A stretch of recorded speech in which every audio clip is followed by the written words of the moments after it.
Kau menjaga, ku kuat karena Kau menopang hidupku. Hanya ditentukan oleh kuasa-Mu.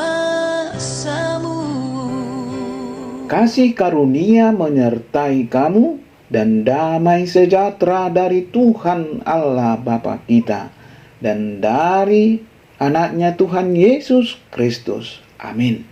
Horas, salam, selamat pagi, salam bahagia untuk kita semua. Salam sehat dan tetap semangat. Selalu berpengharapan dan tak ada yang mustahil bagi Tuhan. Yesus Kristus sangat peduli dan mengasihi kita.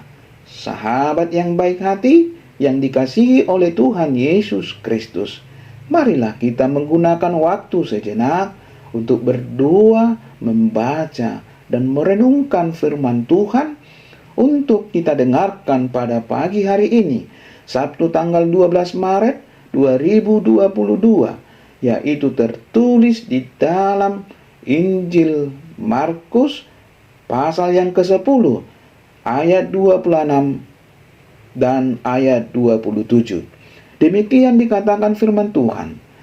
Mereka makin gempar dan berkata seorang kepada yang lain, "Jika demikian, siapakah yang dapat diselamatkan?"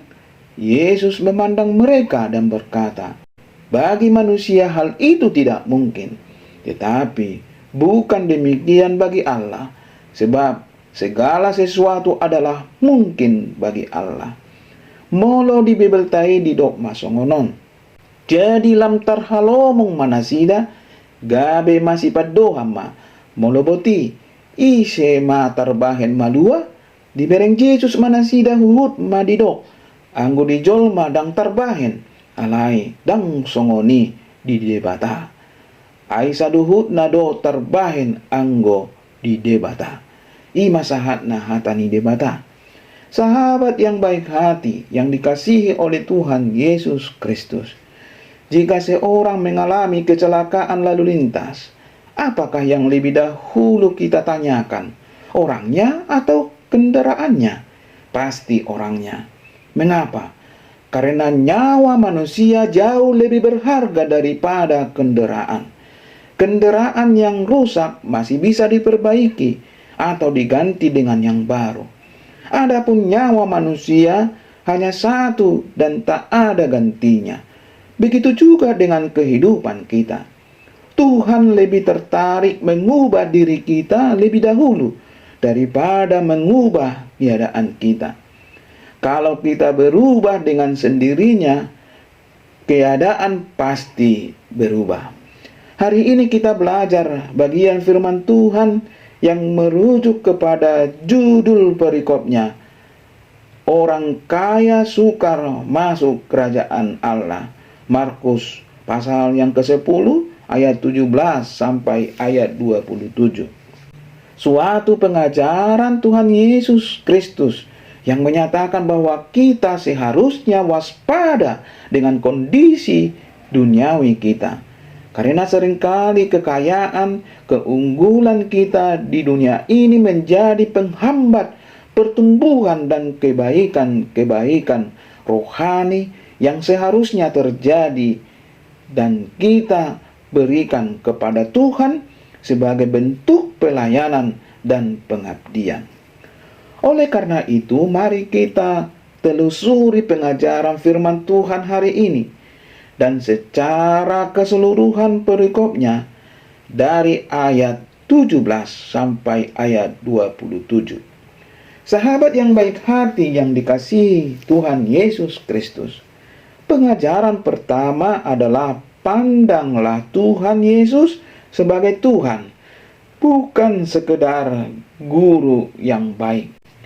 Setiap orang percaya, anak-anak Tuhan, selalu menyatakan bahwa Tuhan Yesus Kristus adalah Tuhan dan Tuan dalam hidup kita.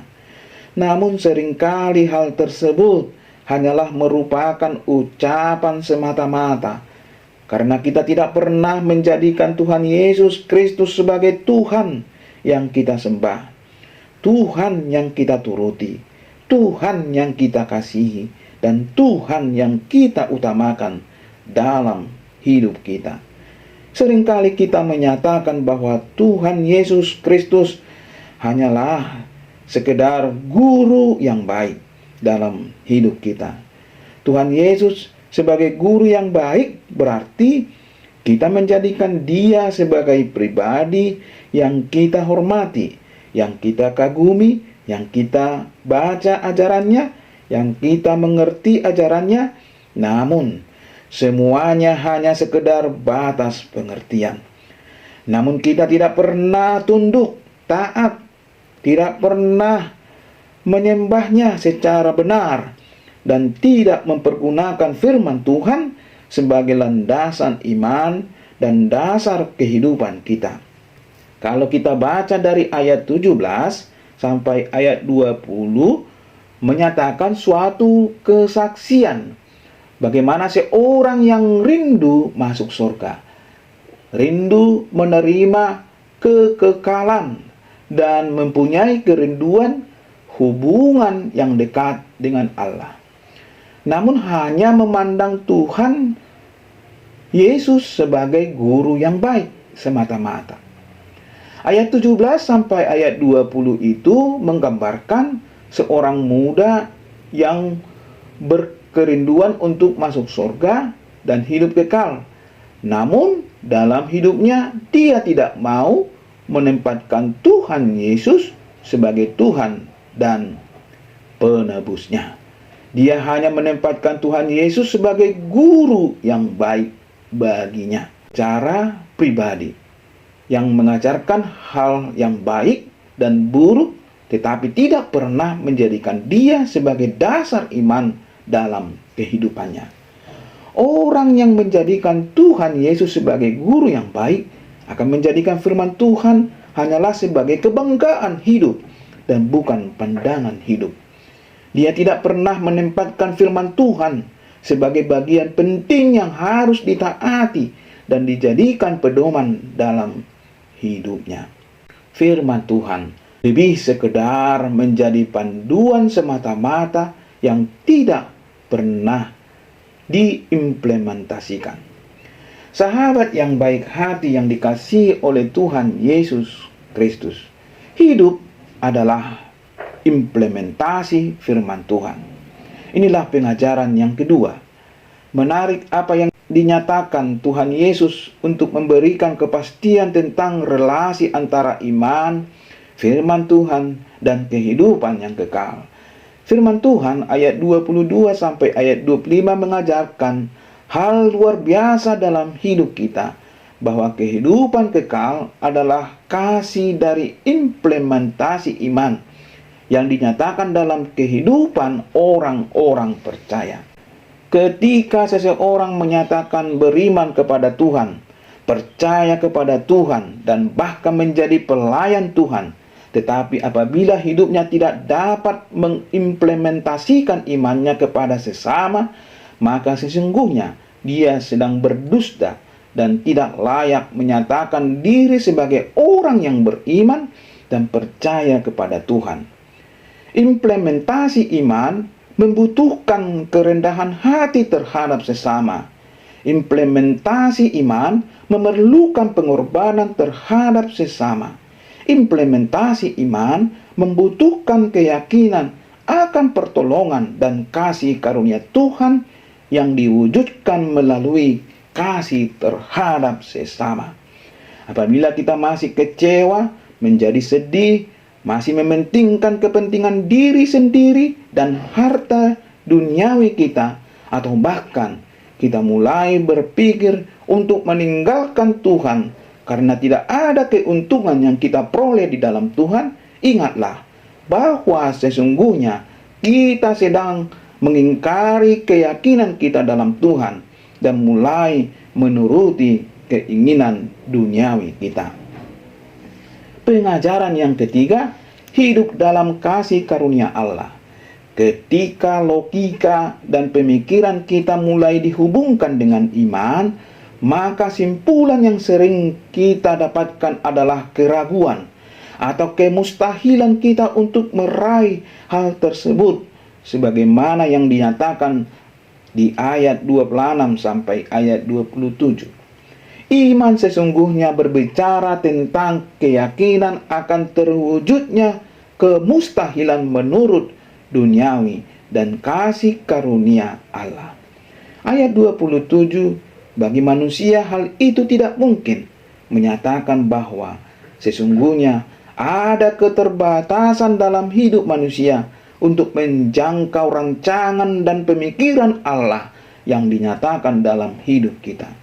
Tetapi rupanya kemustahilan tersebut bukanlah merupakan hal yang mustahil di hadapan Allah. Tuhan mampu mewujudkan, mampu melakukan, bahkan mampu membuat sesuatu yang berbeda dengan hidup kita. Firman Tuhan katakan secara tegas bahwa segala sesuatu adalah mungkin bagi Allah. Masihkah ada keyakinan dan kepercayaan bahwa Tuhan sedemikian dahsyat berkarya dalam hidup kita? Luar biasa karya Tuhan dalam hidup kita.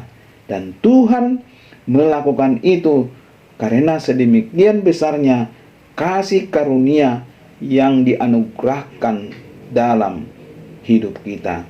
Tuhan lebih suka mengubah diri kita, barulah keadaan kita berubah. Amin. Kita berdoa. Tuhanlah yang kami sembah, kami puji, kami muliakan. Kami selalu setia dan taat kepadamu ya Tuhan, untuk melakukan firman-Mu. Kasih karuniamu yang menyelamatkan kami.